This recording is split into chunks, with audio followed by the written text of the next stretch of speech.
Hey, paisans, the time has come. On the air since 2009, the independently produced, non-FCC compliant champ of video game talk podcasting. Here comes Tiger Claw Radio. Here's your host, Critical Failure. Yes, friends, it's Tiger Claw Radio. This is the great return from the unexpected break that we had to take following the untimely demise of the Panzer. Welcome back, everybody. It feels good to be back on the air. This week, we've got some good stuff for you. We got some handheld things going on. Picked myself up an Ambernick RG503, and I immediately had to return it, and I replaced it with an RG505. More on that. Also, I played some Fallout 3, and I actually really dug it. This is a game that's been in my collection for over 10 years, and I'm sitting down with it really for the first time. So all that and more coming up after this now. In previous weeks, we had been doing the countdown of the top 40 tracks of 8-Bit Collective. I actually don't have those this week. I still have to recover that data. So for this week, there's a release over at Battle of the Bits. These are the winners of the video game competition. So we're going to check that compilation out. It's free, by the way, if you want to head over to Battle of the Bits and pick it up. This one is called Brave Cats in the Clouds, and it is from Bubblegum Octopus. So, this would be track 9 off of the video game compilation over from Battle of the Bits. Stick with us. More TCR coming up.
Boys and girls back again in the studio. There's no time to lose. It's off to the van. Stick with us on TCR. We're van casting. 5:31 in the afternoon. 47 degrees outside. It is pouring rain here in Maryland. Feels good, man. I like it. I'm on my way to the Golden Arches to pick up dinner for me and my boys. Fallout 3 has been the flavor of the week for me, which is a bit of a surprise. Some hardware issues have been, heavily restricting what I've been up to lately. So Fallout 3 is a game that's been in my library on Steam forever and a day. It's been like a long, long time. And I never... Why? I just never gave it a chance. There's too many other things to play. So one of the things I like about Fallout 3, and I kind of always knew this on paper, but now I'm getting to experience it. It's a game that takes place in Washington, D.C. and the surrounding area. So I'm from Maryland, which is just north of Washington, D.C. So a lot of the places that, well, not a lot, but several places that I know of in real life are recreated in Fallout 3 rather well, I might add. Why? Just cause. I think the best example, if you play Fallout 3, is inside the metro stations. And I wish I could do a side-by-side comparison, but it's been forever and a day since I've actually been on the metro. The names are mostly different, but some of the architectural layout, you could see they actually went down there, or at the very least got some pictures of it and tried to recreate the layout, which was kind of cool. And there's a couple of towns that I've been to that make appearances, particularly Germantown is a city in Montgomery County, Maryland, southern Maryland, that I've been to. And there's an area that says like Germantown Police Station. And I don't ever remember Germantown having like a big, spectacular police station. But that's a place I've been to in real life that I've now seen in a video game, which is really cool. Because I've only seen that a handful of times, being a Marylander. It's not like a very popular place that's going to show up in video games. Maybe if an MLB game recreates Nationals Park, that's a place I've been to in real life. Also, the best example is before Fallout 3 would be the original Siphon Filter. Siphon Filter opens in Washington, D.C., on a street they call Georgia Street, leading into a metro station. And there is Georgia Avenue, in Maryland. Route 97 rolls right into Washington, D.C. So that's a place I've been to in real life, remade in a video game. And these are just like small, like local places, I think, for the most part. Like, I'm trying to think if, help me out here. Has Griffith Observatory in California, I've been there. Has that ever been made into a game at some point? I seem to remember there being a shootout in Griffith Observatory. We always talk about that place because it was where they shot the end of Rebel Without a Cause, and we got to go there, and it was kind of neat. But I'm sure there has to have been some sort of Rudy Tooty point and shooty game that was set there at some time. I don't know. I honestly don't remember off the top of my head. But that's cool. You play a game that takes place in a real location you're familiar with, and yeah, you try and find things that you recognize from the real world, which is a very rare thing. So kudos to Bethesda for doing a pretty good job. Yeah? My youngest is in the back seat, and he's just like beyond bored listening to me talk about video games. So that's Fallout 3. At this point, I put in just over 10 hours in it. A little bit here, a little bit there. Fell in love with it this past week, and a lot of time that I didn't think I had went into Fallout 3. So that's pretty cool. A lot of years I've had that game. Oh, excuse me. Fallout 3 is so old. The first time I ever saw it, it was being reviewed by the YouTube show Still Gaming. You remember Lee from Still Gaming? He used to take still images of himself and then just talk over a slideshow. Yeah, he was the one who introduced me to Fallout 3. And I think he's been gone for a decade now as well. So, yeah, that'll timestamp it a little bit. I honestly, Fallout, I know people love the series, but I haven't done much with it. I've played Fallout 1 and 2 just like a little bit to try and, just get the sense of it somewhat. And apparently I played Fallout New Vegas for a half an hour 12 years ago. I don't remember doing that, but Steam says it happened. So there you go. So, oh my goodness, I'm so tired. So this is really my first foray into the modern world of Fallout. And yeah, it's nice. It's definitely Oblivion with guns. There is no doubt about that. But 10 out of 10 would recommend. I followed this recording up with another Vancast later that evening, so let's go there now. All right, how we doing? It's later, the same evening as the last Vancast. It's 8:09 p.m. and I'm trying to go on a gas run for my wife. And it is raining cats and dogs outside right now. My goodness. Very wet day.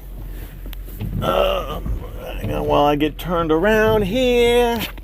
Try not to take out any of the neighborhood mailboxes. Okay, so the last Vancast I talked about Fallout 3, and really experiencing that for the first time.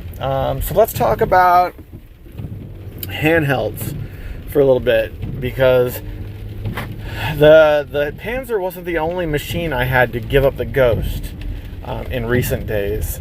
You might remember for my birthday, which is at the beginning of March, for my birthday, I got an Anbernic RG503.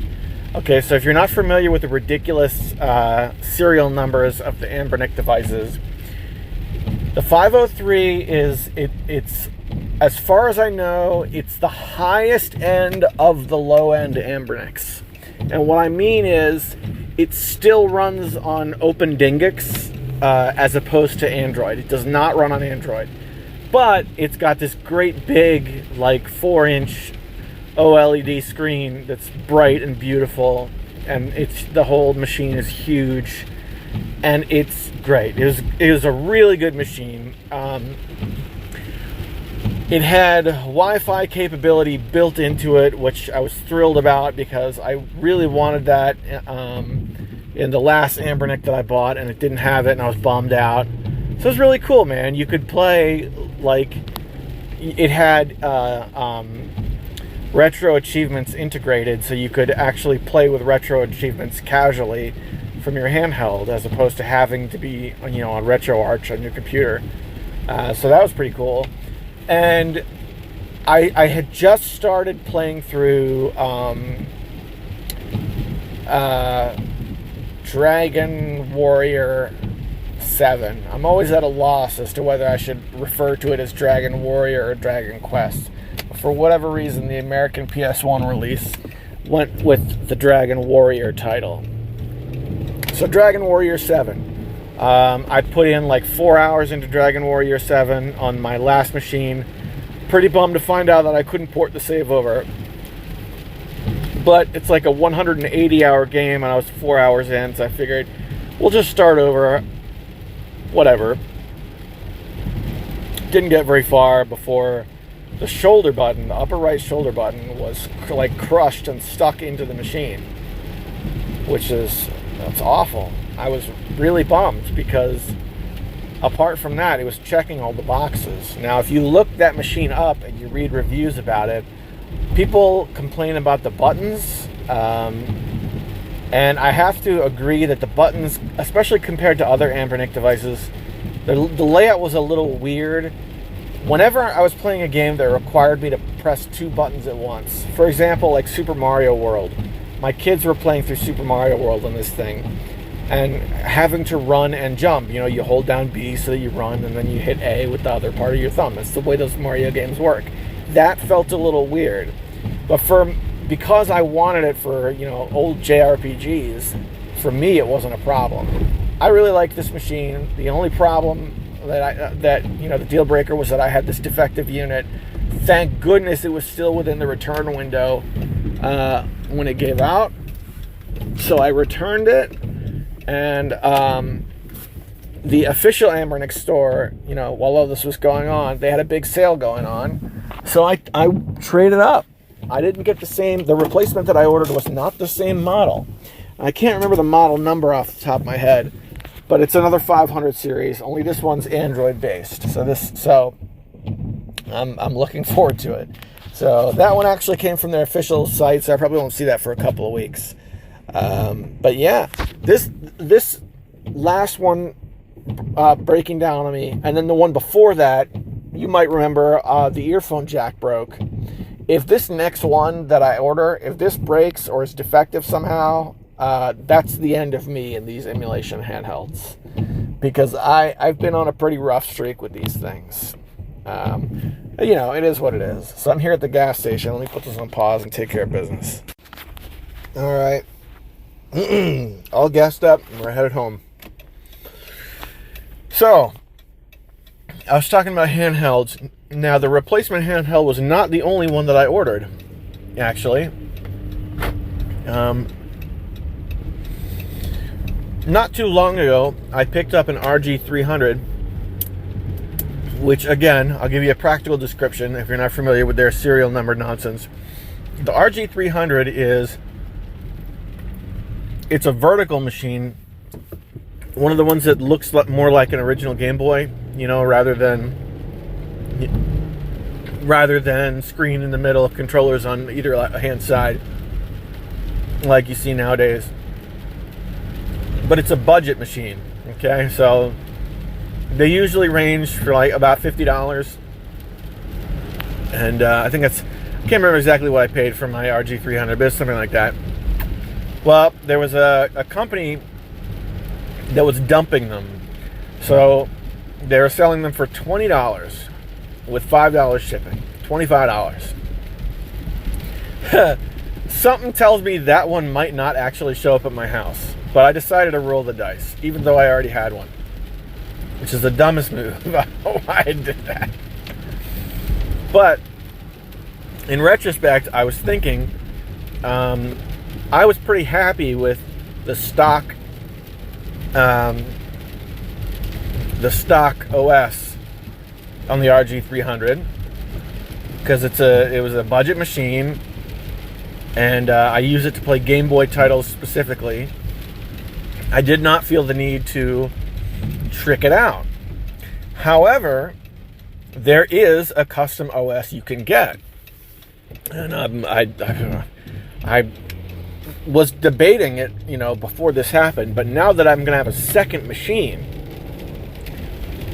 I thought, well, I'll keep the one I have that runs the stock OS, then I'll put the custom OS on the second one. We can do a little side-by-side, put that up on the old YouTubins for my fellow, handheld purchasers out there.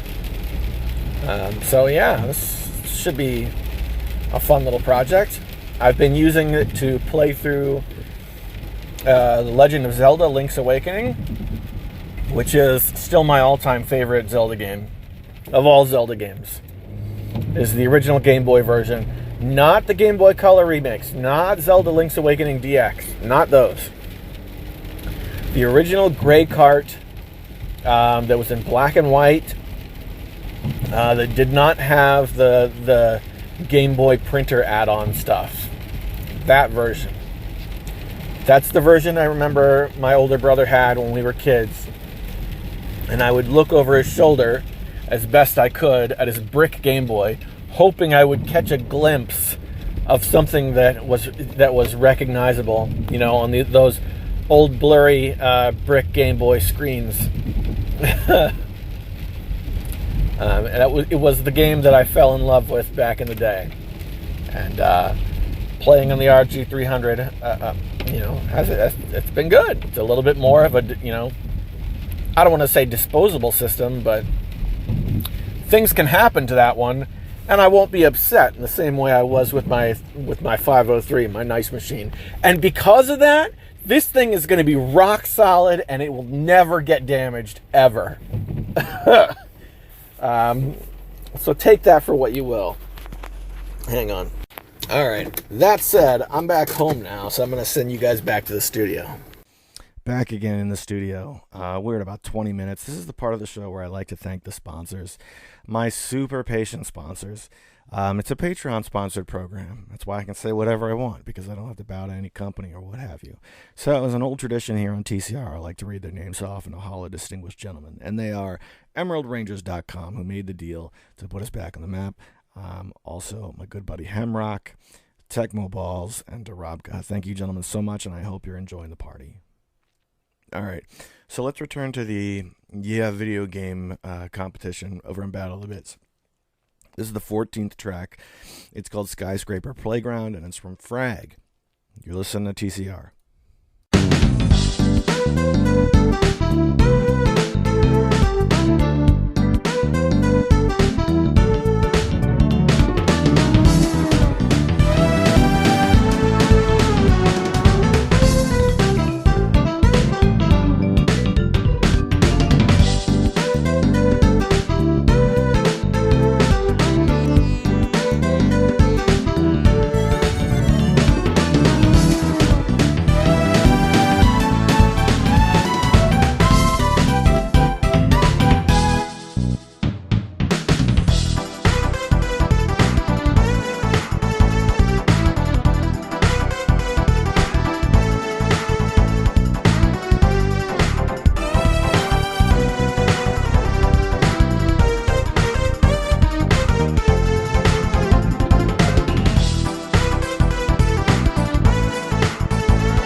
Check. How we doing? Is this coming through okay?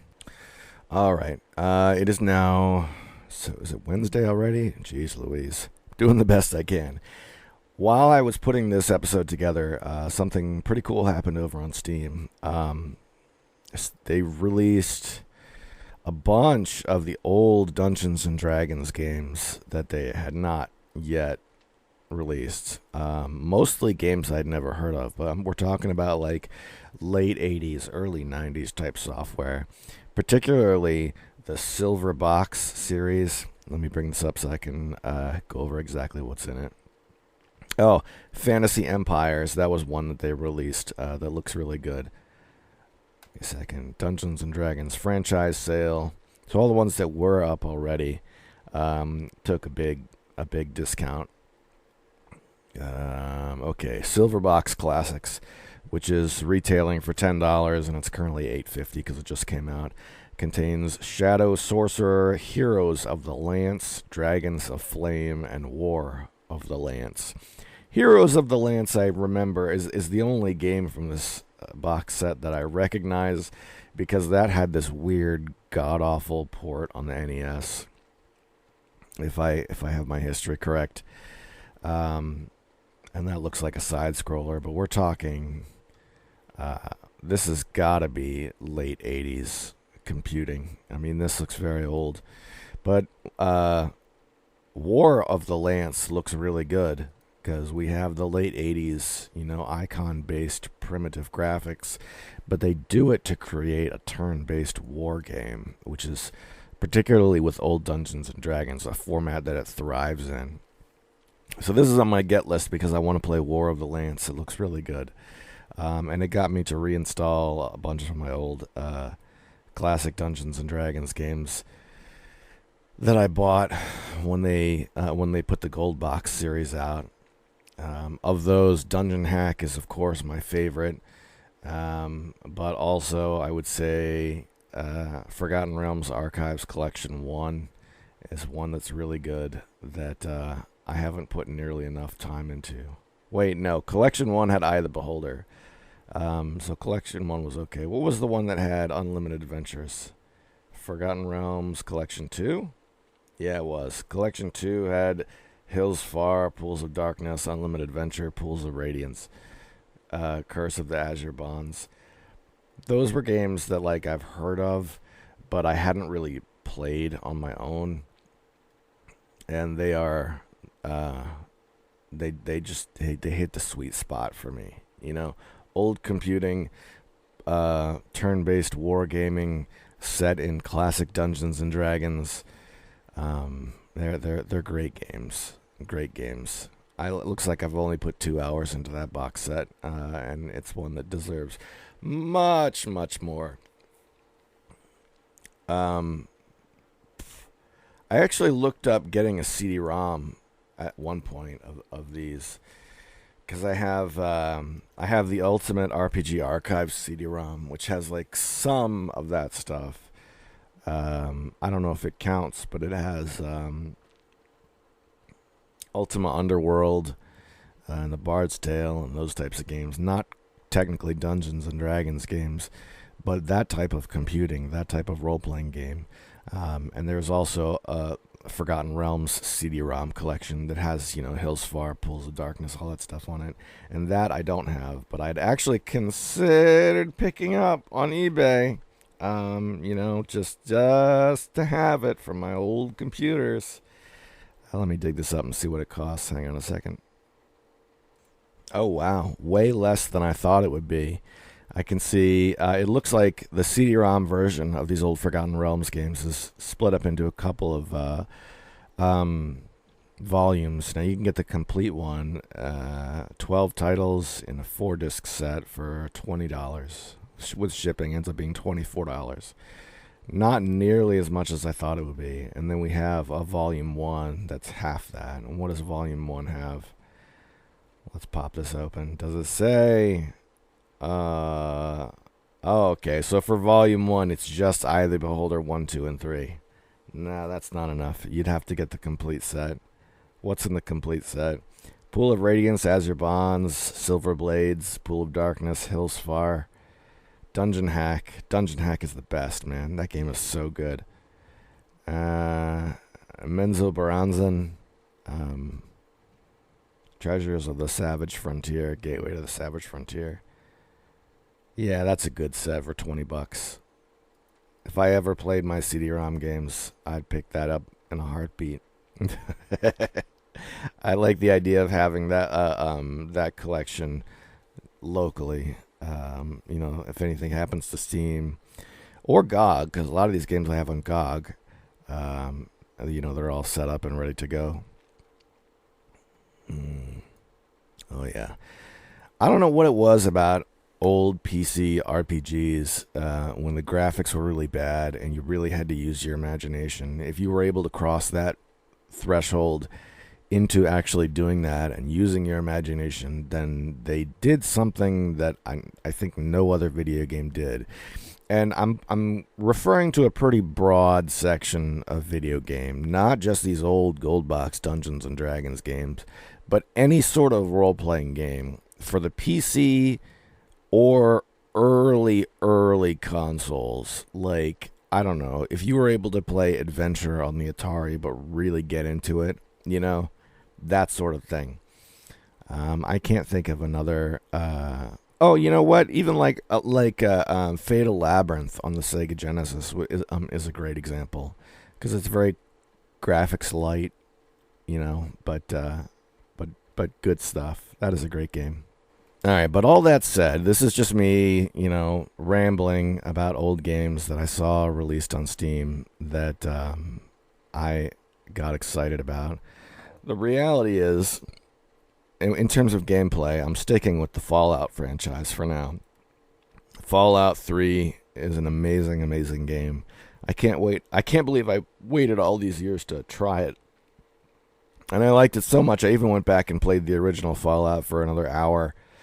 Just, looking at where the similarities were and whatnot. And I enjoyed the original Fallout more than I have before.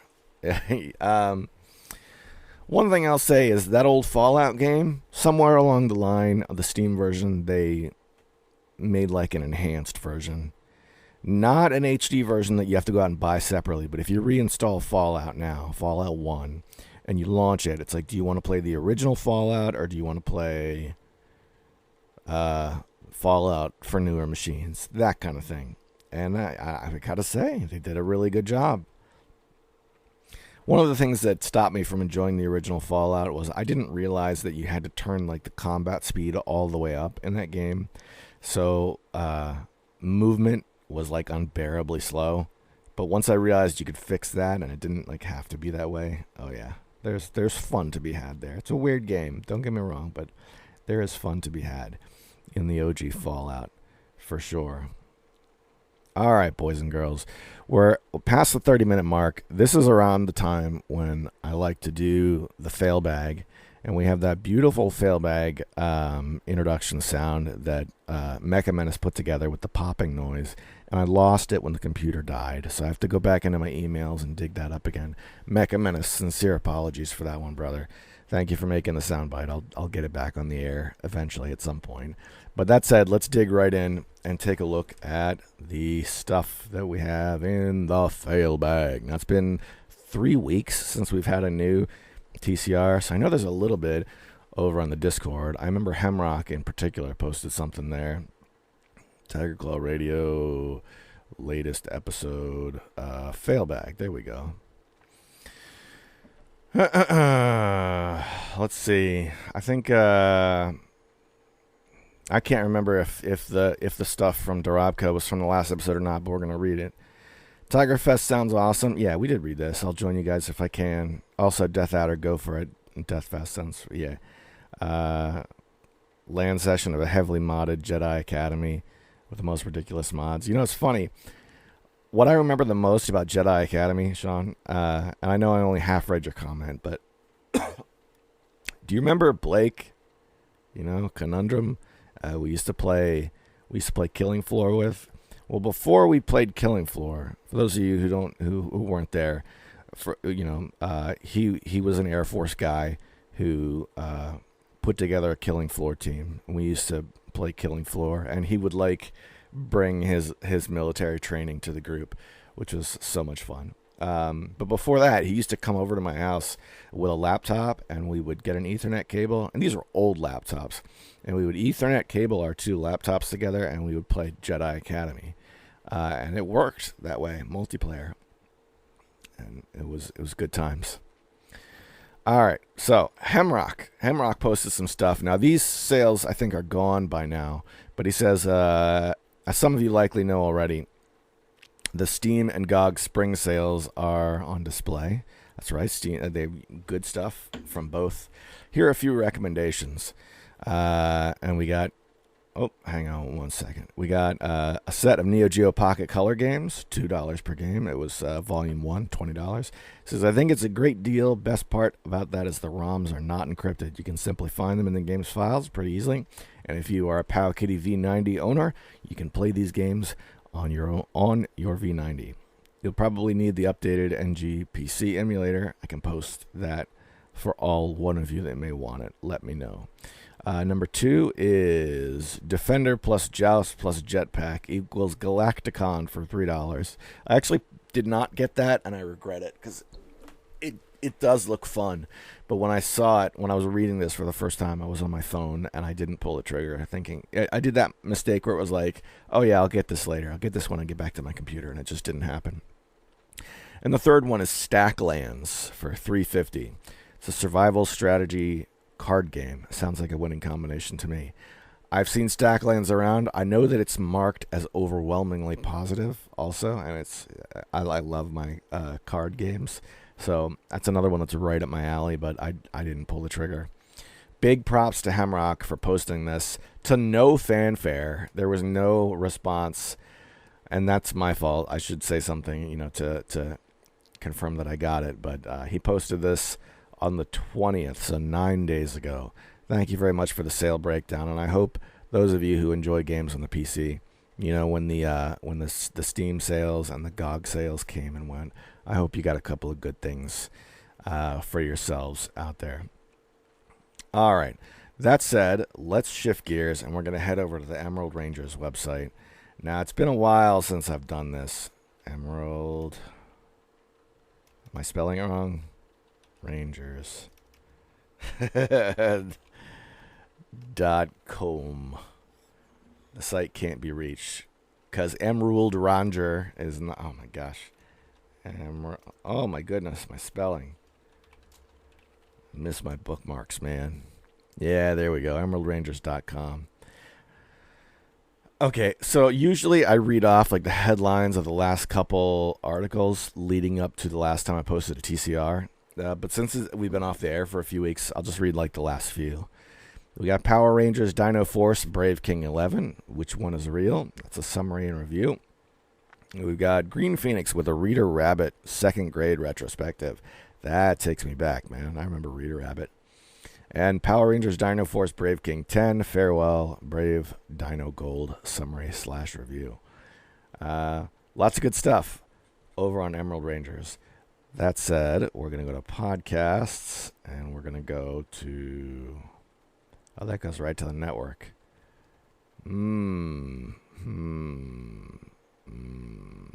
How do I find... It goes right to the network, but I want to see if there were any comments. Oh, we'll just... Tiger Claw Radio. Yeah, there we go. The Great Return. Oh, man. The last episode... No, that's not right. Sea of Pickups. That was the last one. There we go. And that was on March 7th. No comments. All right, that's cool. Well, head over to Emerald Rangers because it's the weeks we've been off the air. There's a lot of cool stuff that got posted. Fun stuff to check out as always on EmeraldRangers.com. All right. This always happens when I shift gears and head over to YouTube. Something catches me up, and that little bit of footage that you're hearing, there's a huge interlude while I forget what I'm doing. And that's exactly what happened here. So let's scroll back a few weeks. We had my birthday. A bunch of people said happy birthday. Thank you all, everybody. Let's see. This isn't related to the show, but my ski-free video, which I made several years back. Somebody said, all these years later, and I'm learning you can press F. If you don't know what he's talking about, Ski Free was a little skiing game where you would drop down an abominable snowman or whatever. If you'd press F on the keyboard, that would make you go fast, F for fast. But it was like too fast to really control. It's good times. That was a video that didn't do well, like out of the gate.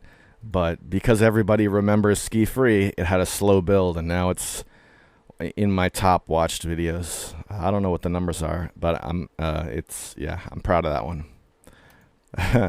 It's not a snowman, it's a monster, probably inspired by a Yeti. That's another comment on the same video. Not sure I agree with that. To me, it'll always be the abominable snowman, but it's a stick figure monster, so it is what you see it to be. What are you going to do? Another video that I did that did surprisingly well were like my broken PC videos. When my computer broke and I popped it open and I was looking at it, those were just throwaway videos, but people watched them. I don't know. I don't think I've ever seen a graphics card with a PCI power on the left side of the card. That's what one guy said. And at the time when I built my computer, I can't remember what the buzzwords were, but the popular thing was to get 2 graphics cards. Mind you, this was before the graphics cards like shot up in price because of Bitcoin. You would get 2 different graphics cards, and they would run in tandem. And my motherboard is set up to support support that, and the graphics card that I bought is also set up to support that. And the power source that I got is also set up to support that. Consequently, you have a graphics card with a power spot on the top, and then the power source, you plug it in, and then there's a little daisy chain over to the next graphics card. So it's weird. No one does that anymore. From what I remember, it only worked well if the software that you were running was optimized to support it, and what software is optimized to do anything ever. So clearly that died out. Also remember that my graphics card, market collapse or whatever you want to call it, was only about $100, $125 new out of the box. So at the time, financially, if I was an enthusiast and I had the disposable income, I could see running 2 of those bad boys. I just, I don't think it would have let me do anything that I can't already do. So I don't know. That's a little oddity about my computer that, 2016 computing that this guy brought to light with this comment. So that's pretty cool. All right. Let's see what else we got here. Had the same case, paid $10. Very, very horrible case. By the way, it's probably the PSU. Not so fun fact, you should never cheap out on the PSU. There's a chance it fried all of your components. If you cheap out like $60, you might lose a whole computer, $1,000 or more. And somebody thumbed that up, and he's absolutely right. This guy deserves a response. You are 100% correct. Lessons learned the hard way, my man. Mecha Menace chimes in. Excuse me, I've been coughing really bad last couple days, and I'm afraid to do it off the air because I can't hold up recording any longer. He says, so many things could be wrong here. I don't know what components you're running. Let's assume the output is adequate from your PSU. And I'm going to stop you there because that's a huge assumption. Let's get back to the comment. I mean, it's been running for years. Even during games, you had to plop into potato mode. They'd appear like a zoetrope. I'm sorry, I don't know what that means. You could exchange the PSU from your second build if compatible. The fact that the CPU fan was caked with dust could have caused it to overheat and cause an emergency shutdown, but that wouldn't explain the weak power going to the CPU fan. PCUs also cycle air. You could try blowing it out and cracking it open with care to vacuum blow it out. All right, so we got a few paragraphs here, and I'm going to stop you there. A lot of what you're talking about, I did actually try. I had compressed air, and I blew the whole computer out, and then I realized after blowing the computer out, there was a tiny space between the heatsink and the CPU fan. Now remember, my CPU fan is not like a stock one. Usually, if you have like a stock computer or a business computer, the CPU fan sits vertically on top of the heatsink and blows down. In this case, the heatsink is extra large and it sits on the side of it. So there was a little space in between the fan and the heatsink that was not visible. I didn't see it until I pulled the fan off. So even though I was hitting it with compressed air, that bit wasn't getting out. That's how I finally got it out. So the problem is, once I got the dust out, it was too late. Dust had already gotten inside the inner workings of that fan component, and it's just not going to run the same anymore. You can hear it running, and if you go into the BIOS, because I had a really nice motherboard, it would tell you the RPMs of all the fans. I had 2 case fans, and then I had that CPU fan, and they would average like 600-700 RPMs. And the case fan, after blowing it out, was like 150 to 170, significantly lower. And thus, there you go. All right, let me pause this to check something before I read the next two paragraphs. Excuse me. All right, let's get back to it here. Trying the second PSU first is probably the easiest choice if it's rated for lower wattage and you're worried about posting. If your board has onboard graphics, you could remove the graphics card and go into the BIOS to enable onboard graphics. Wouldn't worry about the SSD power nor the RAM. I recall you telling me the specs of your RAM, and they shouldn't be the issue. The 2 disk hard drives could be a slight draw, especially if they're high RPM, so you could unplug the power to those, unless they're your boot drives on the RAID setup. All right, all that stuff would lower the wattage, yes, but a couple of things. I do not have onboard graphics on my BIOS, and my CPU does not have any sort of APU. Without the graphics card, it's no-go. Also, as far as changing the PSUs between the two computers, that might work, but I'm replacing the whole thing, at the end of lawn mowing season. The whole system's going to get replaced. So at this point, I think I'm going to stick with what I have, just keep going with this machine, and then start new. That's kind of where I'm at. Other things related to the board could be an issue. You could get it to boot by replacing the PSU. That's probably your issue. There was a time when I would have had one build and sell the rest of my parts. Nope, now I save stuff and have multiple ways to get it up and running. Even if it's a 640 by 480, it still makes me paranoid about buying parts since I use a non-standard case made by Shuttle. Yeah, I'm with you, man. Backup PC all the way. Because not only do I have a backup PC, but I have a third backup PC as well. And that third backup PC, my oh my, is way underpowered. It is not a modern PC by any stretch of the imagination. It's one I got from the thrift store. It does run Windows 10, but I don't know, man. In terms of games, it ain't hacking it. If everything really goes downhill and breaks, I can pull that thing out, and that will keep me doing TCR until I get a new machine. But that's about it. TCR, and then I would have access to like non-gaming machine games. Like I was talking about those Dungeons and Dragons games earlier. That would be the time I'd go head over heels for those, or really try and beat Fallout 1 or something like that. Which, to be perfectly honest, doesn't sound too bad. There is a good time to be had there. So yeah, that's why I have that computer, just in case everything goes downhill.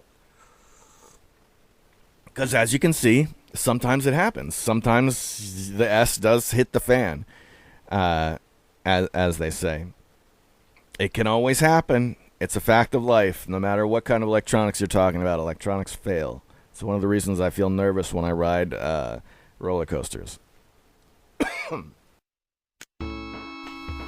You know what that sound is.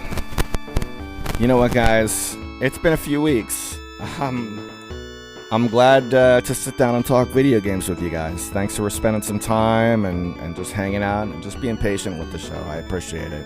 Whatever is going on with your life, as you can see, things happen, things come out of left field. I just want to let you know that you gotta stick it. You gotta hang in there. Life has its ups, life has its downs. So just do the best you can. I'm rooting for you. I really am. Take care of yourselves. I'll see you next week.